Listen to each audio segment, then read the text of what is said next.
মানুষটাকে আমাদের সমস্ত স্বাস্থ্য ব্যবস্থার কর্মস্থলে রেখে, কেন্দ্রস্থলে রেখে পিপুল সেন্টার্ড হেলথ সিস্টেম, অর্থাৎ জনগণকে মাঝখানে রেখেই আমাদের পুরা স্বাস্থ্য ব্যবস্থাটাকে সাজাতে হবে। সেই অনুযায়ী হবে আমাদের সমস্ত কার্যক্রম।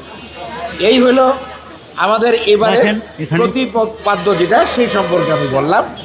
আর 1 মিনিট যদি আমি বলি যে বাংলাদেশে ইতিমধ্যে আপনারা শুনেছেন আন্তর্জাতিক সংস্থার হিসাব অনুযায়ী 1,67,000 মানুষ প্রতি বছর ক্যান্সারে আক্রান্ত হয় বাংলাদেশে, নারী পুরুষ সব ক্যান্সার মিলিয়ে। 1,16,500 প্রতি বছর ক্যান্সারে মারা যায় এই বাংলাদেশে। এটা কিন্তু আপনারা অনেকে এইভাবে লেখেন যে এতজন ডায়াগনোসিস হয়েছে, এটা কিন্তু ভুল। এটা কিন্তু তার না, এটা একটা অনুমান, এটা একটা এস্টিমেট যে সারা বিশ্বের ট্রেন্ড অনুযায়ী বাংলাদেশে 1,67,000 আক্রান্ত হওয়ার কথা, 1,16,500 মারা যাওয়ার কথা। এটা একটা এস্টিমেট। এটা কিন্তু এই না যে এতজন মারা গেছে, এতজন আক্রান্ত হয়েছে, এতজন শনাক্ত হয়েছে। এই কথাগুলো খুবই ভুল কথা আমরা লিখি। তো যাই হোক, এই যে অনুমিত হিসাব, এই অনুমিত হিসাব আমাদের একটা গবেষণা থেকে বলতে পারি যে 3 ভাগের 1 ভাগ এই সম্ভাব্য ক্যান্সার রোগী বাংলাদেশের স্বাস্থ্য ব্যবস্থার সংস্পর্শে আসে, সরকারি বেসরকারি মিলিয়ে মাত্র 3 ভাগের 1 ভাগ। তাহলে বাকি 2 ভাগ কোথায় যায়? কেউ ওই ধরেন আপনি কি বলি আমরা, কবিরাজি, হোমিওপ্যাথি, ইউনানি, আয়ুর্বেদিক, গাছগাছালি এই ধরনের চিকিৎসা নেই, কিছু বিদেশে চলে যায়, আর বাকি অংশ হয়তো জানেনও না তারা ভিতরে ভিতরে ক্যান্সার নামে বসে বেড়াচ্ছে।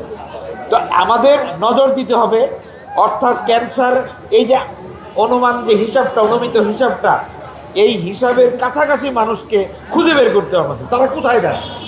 3 ভাগের 1 ভাগ পাচ্ছি, বাকি 2 ভাগ কোথায়? তার মানে আমাদের ক্যান্সার নির্ণয় ব্যবস্থাটাকে একদম মানুষের দোরগোড়ায়, স্ক্রিনিং, খুব সিম্পল পরীক্ষা, সেই সিস্টেমটাকে আমাদের মানুষের দোরগোড়ায় নিয়ে যেতে হবে। এখন পর্যন্ত বাংলাদেশের ক্যান্সার চিকিৎসা রাজধানী কেন্দ্রে, বড় বড় হাসপাতাল কেন্দ্রে, আজকে আমি একটা লেখা দিয়েছি, একটা মিডিয়া থেকে বলছিল স্যার একটা লেখা দেন, আমি লেখাটা দিয়েছি এইভাবে, শুধু হাসপাতাল কেন্দ্রিক নয়, ক্যান্সার সেবা চাই সমাজ ভিত্তিক। অর্থাৎ এই যে বড় বড় শহরে যে হাসপাতালগুলো আছে, এই হাসপাতালগুলোর সাথে প্রান্তিক এলাকার ওই যে মানুষ যাদের ভিতরে আছে, লোকরা আছে আমাদের ক্যান্সার রোগীরা, তাদের সাথে সংযোগ ঘটানোর জন্য সমাজ ভিত্তিক ক্যান্সার সেবা। অর্থাৎ শুধু হাসপাতাল নিয়ে চিন্তা করলে হবে না, প্রতিটা পাড়া, মহল্লা, গ্রাম এইভাবে টার্গেট করতে হবে। ওই এলাকাকে কেন্দ্র করে আমাদের কিছু কার্যক্রম হাতে নিতে হবে। আর ক্যান্সার সেবা মানে এখনও আমাদের ধারণা ক্যান্সারের চিকিৎসা, ক্যান্সার সেবা শুরু হয় একজন মানুষকে ক্যান্সার থেকে সুরক্ষা দেওয়া, অর্থাৎ প্রতিরোধ করা, জনসচেতনতা সৃষ্টি করা, কি বর্জন করবেন, কি ভালো জিনিস গ্রহণ করলে ক্যান্সার থেকে মুক্ত থাকবেন, সেটা দিয়ে শুরু হলো আমাদের ক্যান্সার সেবা।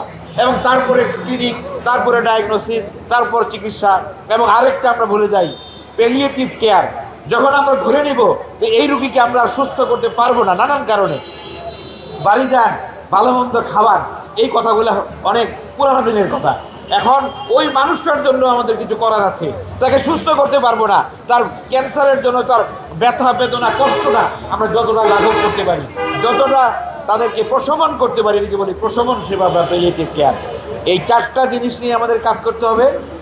আমাদের স্বাস্থ্য ব্যবস্থাকে, ক্যান্সার চিকিৎসার সুবিধাকে অবশ্যই রাষ্ট্রকে দায়িত্ব নিতে হবে।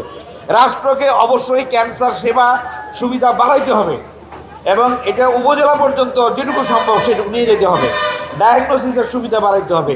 প্রতিরোধের জন্য সরকারি বেসরকারি পাবলিক প্রাইভেট পার্টনারশিপ রেখা কি কাগজে কলমে লিখতে হবে না, মিনিংফুল অর্থাৎ অর্থবহভাবে যে সমস্ত সংগঠন কাজ করে তাদেরকে সরকারি প্রোগ্রামের মধ্যে আনতে হবে, এনে তাদেরকে ব্যবহার করতে হবে, করে সারা দেশের মানুষকে সচেতন করতে হবে, চিকিৎসা করতে হবে, প্রশমন। এবং এই কাজটি নিয়ে আমরা চাই এই বছরও কথা বলবো, আগামী বছরও কথা বলবো এই বিষয় নিয়ে। এবং শুধু একদিন বললেই হবে না, সারা বছরই কাজ করতে হবে। এবং শুধু ক্যান্সারের কয়েকজন ডাক্তার, শুধু কয়েকজন ক্যান্সার সার্ভাইভার, শুধু কয়েকটা সংগঠন কাজ করবে তা না। আপনি নিজে যে পেশায় থাকেন, যেখানেই থাকেন, আপনি কয়টা কথা যদি জানতে পারেন সেই কথাগুলো আপনার পরিমণ্ডলে আপনি বলবেন, এভাবেই ছড়িয়ে যাবে। ভাই একটা প্রশ্ন যে এখন পর্যন্ত কি পরিমাণ ক্যান্সার পেশেন্ট আপনাদের হিসাবে বা গ্লোবাল হিসাবে আছে, বাংলাদেশে কত আর মারা যাচ্ছে একবার বললেন, 1,60,000 কোন ইয়েতে বেশি মানে আচ্ছা আচ্ছা বলছি।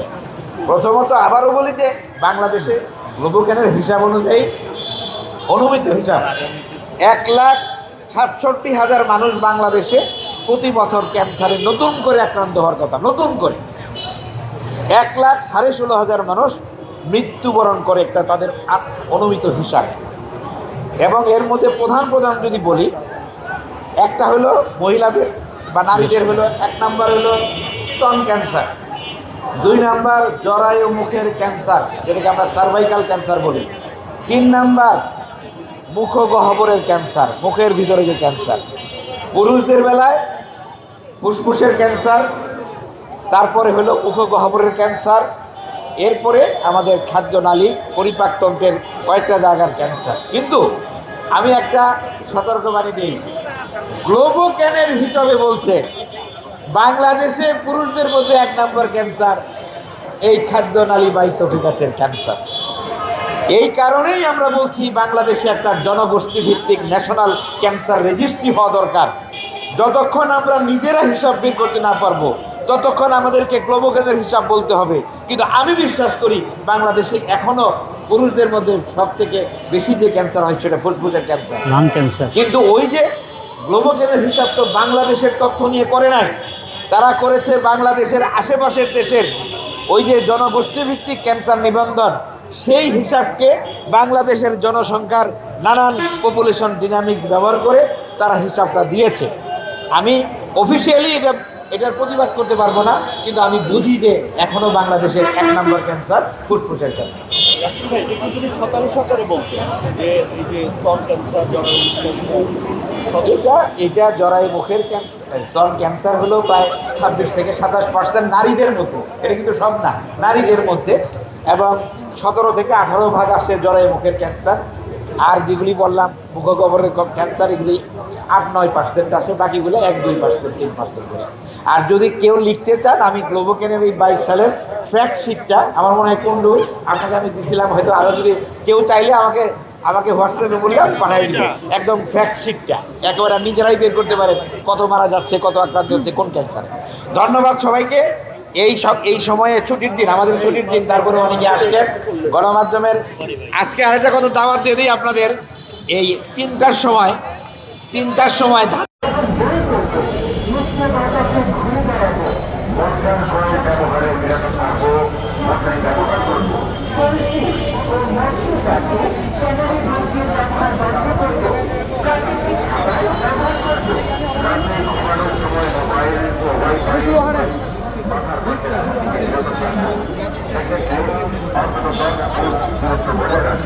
Charlie